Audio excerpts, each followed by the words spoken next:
All right, good morning. So we're about to start our hike in the Cocora Valley, but the first thing we're doing, we're walking from the hotel and we're walking to our Jeep.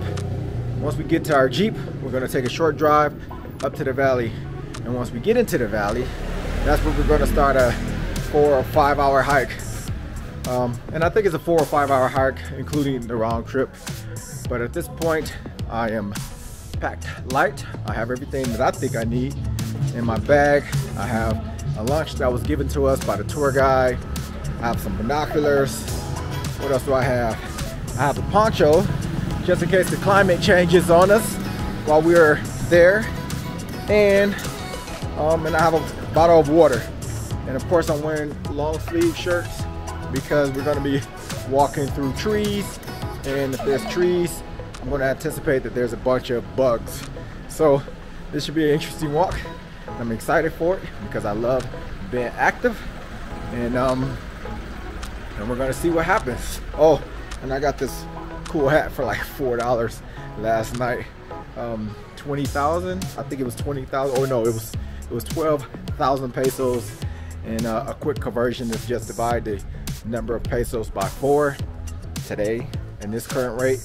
And so it was like $3 for this hat, so that's pretty cool. Anyway, I'm excited, and let's get it started. All right, so we are starting our descent, and we are in the Jeep right now. Hey, welcome to the New Adventure. I did. I have a booster.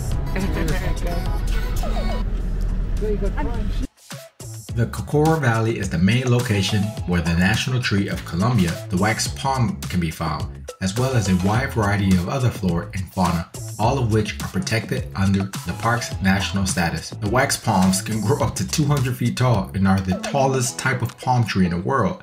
The Cocora Valley is also a very popular tourist destination in Colombia. The majority of visitors, like me and my tour group, make day visits from Salento, or come for the extensive camping and hiking opportunities. Other common activities are bird watching, mountain biking, horse riding, rafting, scenic flights, and swimming in the rivers.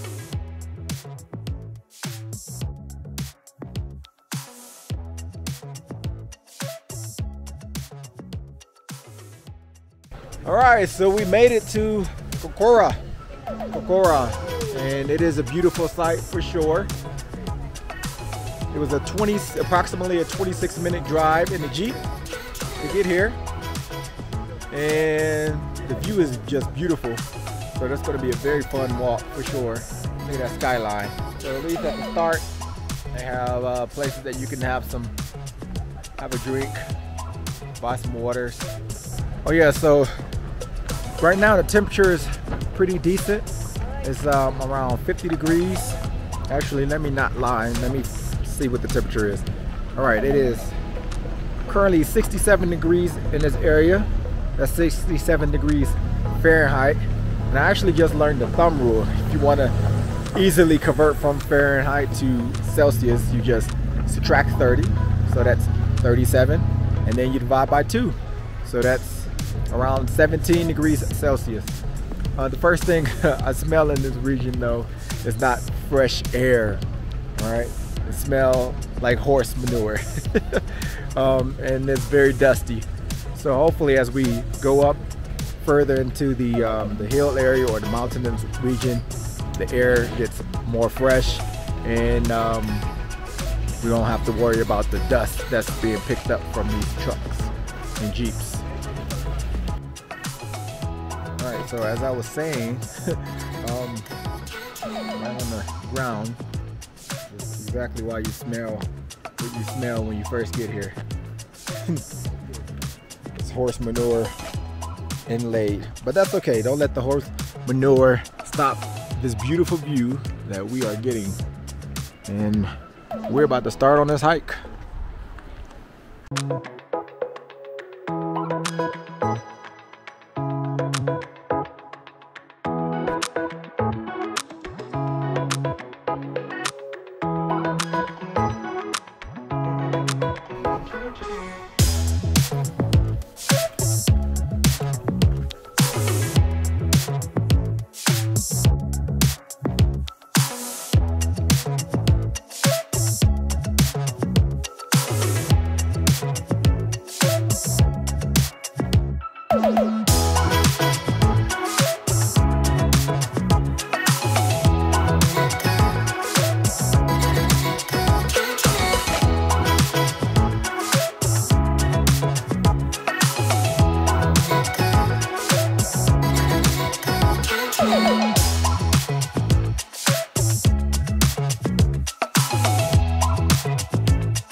Okay, so one thing I just learned about this area is you have options.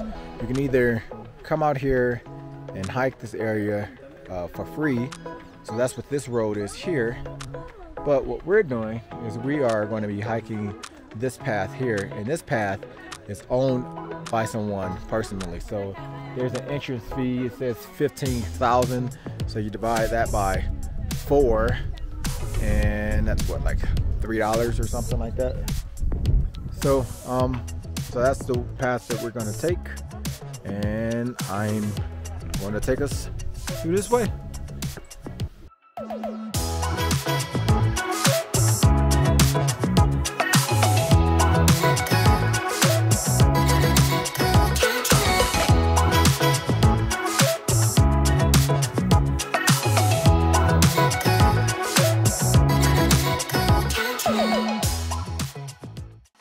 Okay, so like I was saying, here is an explanation of the distance of all the different walks, and then over here is you'll see a beautiful drawing of what we anticipate our walk to be.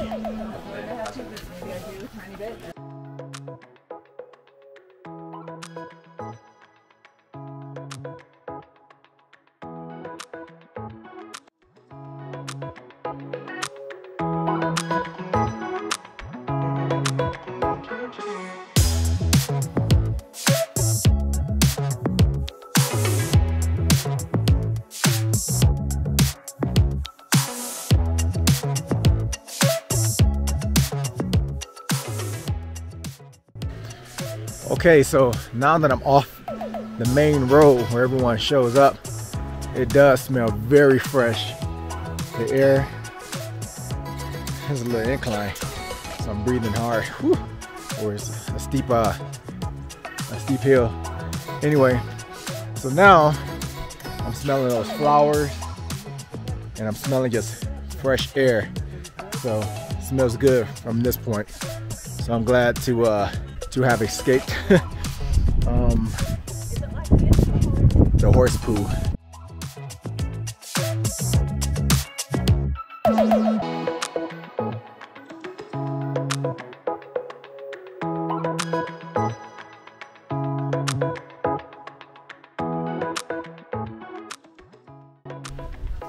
Okay, so now apparently I'm going to be looking for a clownface orchid. Colombia is the country that has the most number of orchids. That's what the tour guide just told us. So let's see, can you see it? Can you see the clown face in the orchid? I can't see a clown face. Maybe you can.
All right, so if you can look in the distance over my shoulder, there's another path that is an optional path that also could have been taken, but we chose to take the path that the tour guide is taking us on right now.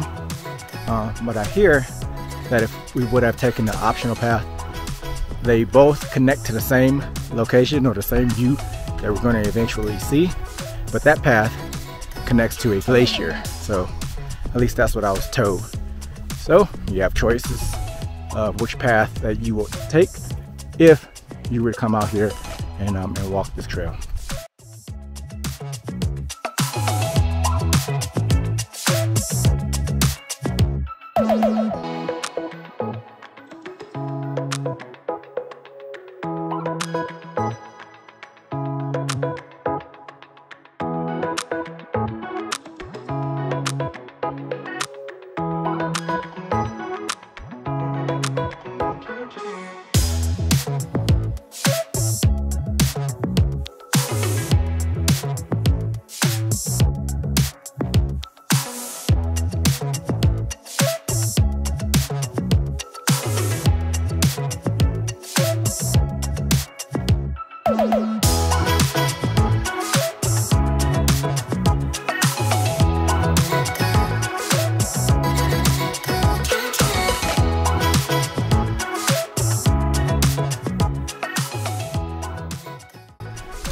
All right, so another thing that Luis, our guide, has taught us is that when you are in this region and you're climbing such a high altitude, number one, when it's windy, you have to go slow to check for the branches, to make sure the branches aren't going to break off and pop you in the face. But the other thing is he said it's important to, not mandatory, but important that you wear long sleeve materials, because the humidity, man, I can't say that word, humidity is pulled out of your skin. So you have to make sure you continuously drink water and stay hydrated, which makes sense. But luckily, on this path that we're on right now, there's a lot of shade, even though it actually is sunny outside, as you can see behind us. So right now we're lucky. It's 10:20. We've been going for 50 minutes right now, and so far so good. Okay, so this is Rumex acetosa, and this plant is found obviously in this region. It apparently has like 95%. How much vitamin C? I don't know, a lot of vitamin C. So if we eat this, things that happen when you eat vitamin C is supposed to happen. If you eat enough of it, 10 leaves a day for like 10 days. I probably messed that up. But anyway, here's a go. Let's see what it tastes like.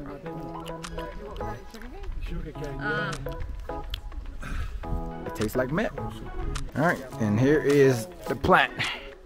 So if you're ever lost in the forest and you want to know what it looked like, there you go, with the yellow flowers. Yellow flowers. And this is what I'm going to eat.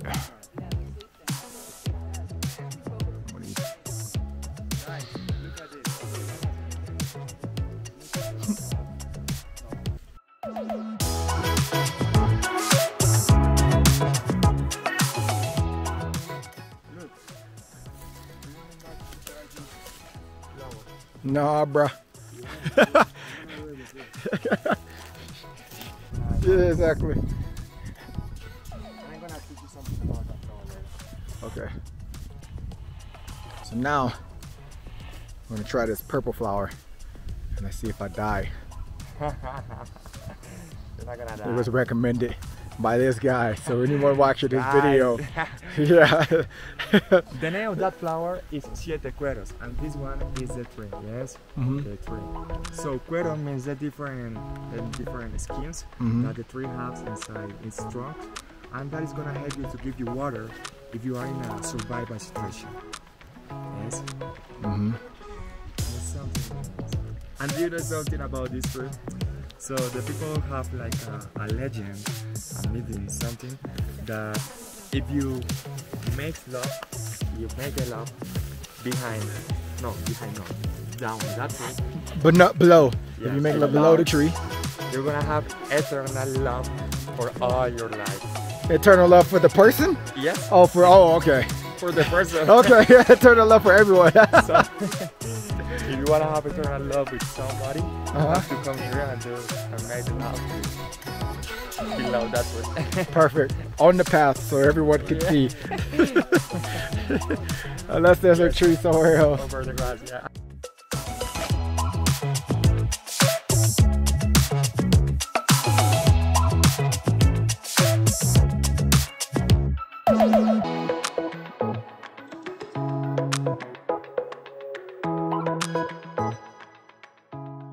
This is called Jujo, and this is gonna give you a lot of water if you are in a survival situation. Yes? Jujo. Yes. Yeah, that's right.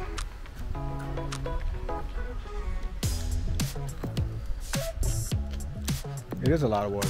Yeah, a lot of water, yeah. And it's sweet, or It is sweet. It's sweet, but it's also acid. No? Sweet. Yeah. This is nice. I know many people know this, and this is gonna help you get water from anywhere. Hopefully I have battery.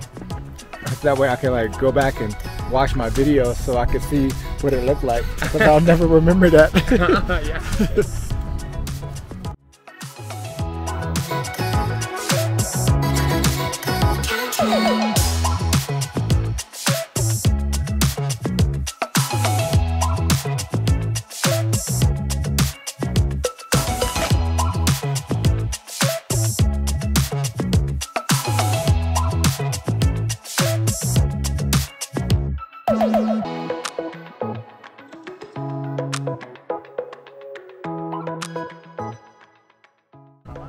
Alright, so we stopped at Lookout 2 or Mirador 2, and right here at this point it is very windy. But this is a good view of the valley from here. As you can see the skyline and then the tall palm trees. So it's a good view, but I am holding on to my hat so I won't lose it. And you could probably, I need a windscreen for this thing because you probably are picking up you're probably picking up a lot of wind. But from this point, it's also a shortcut. So if you were to come to this point and you wanted to go back early, you can use this path as a shortcut. But we're going to continue on to the path and continue going up.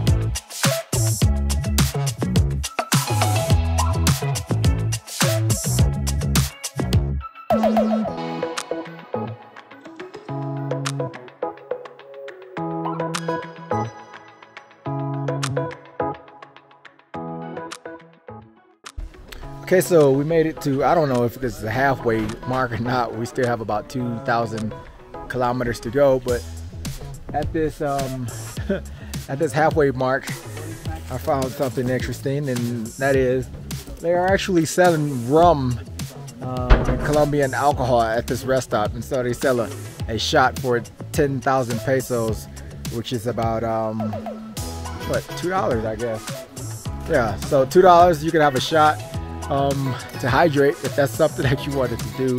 But I think it's crazy because it actually dehydrates you. But whatever, when in Colombia, do as the Colombia, so maybe I should take one. And I guess it doesn't make sense to talk about it without showing you, so let's go ahead and show you the alcohol that they're selling and the things they have to sell.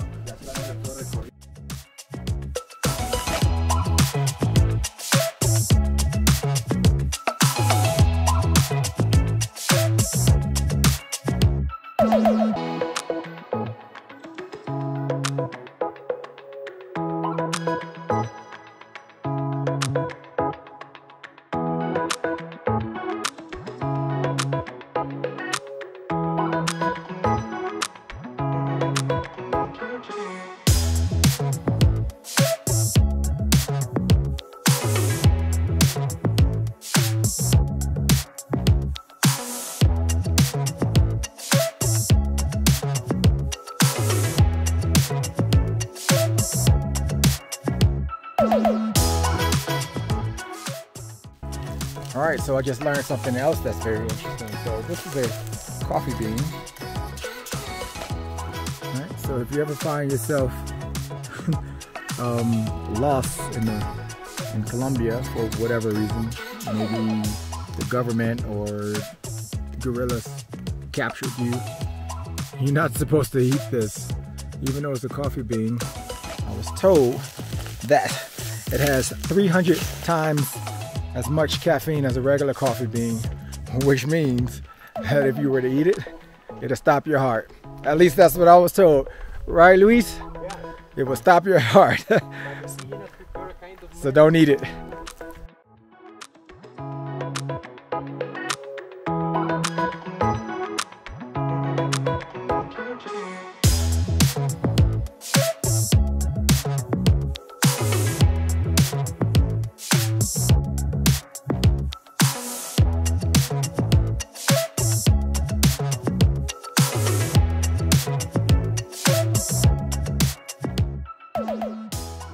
Something else that is fun is check out these leaves that are as big as my head.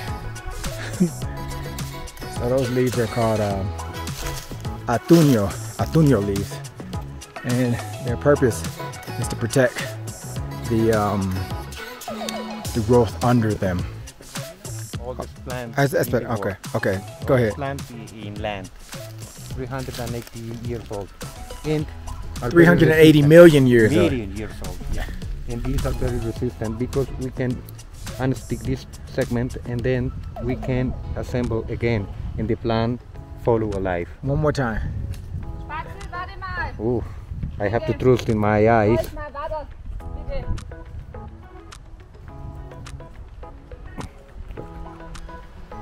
and follow flowing. Crazy. All right, so I guess we've been walking about 2 hours now, and we finally made it up to the flat portion of the trail. So at this point, we should at least get easy the rest of the walk. Depending on your health, of course, it depends on how bad or you feel this trail. But anyway, this trail not too bad now, and we're gonna walk into the peak or to the end of this flat part. Hopefully the end actually is the part that is the halfway point. If it's not, we're gonna keep going. But this is what the flat part of the trail looks like after 2 hours of walking.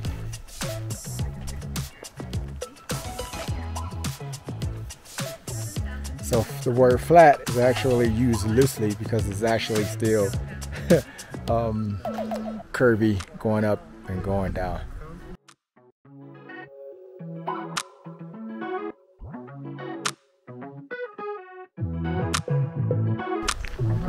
I never was in a situation like that until that moment.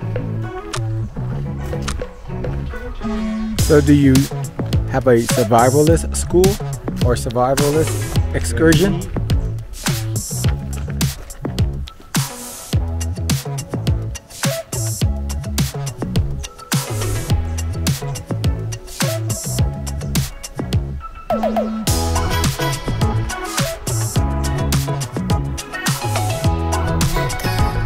Oh, we're finished?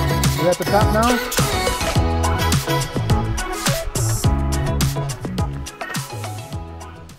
All right, check it out. So we actually made it to the top. We made it to the top of our approximately 3-mile hike. This is what it looks like on the path that we took. Other folks that came with me in this group, they're hanging out. They were waiting for us. But this is the view from the top. I'm going to give you your own view, but this is a beautiful view. It is to die for sure. So let's check it out. And because my battery is dying, unless I see anything else interesting, I'm going to wrap this this hike up. But anyway, here we go.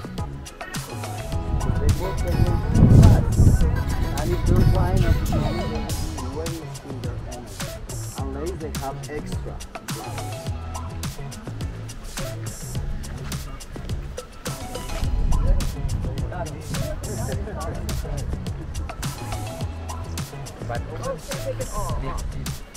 Okay, I'll make my sandwich and then I'll do it.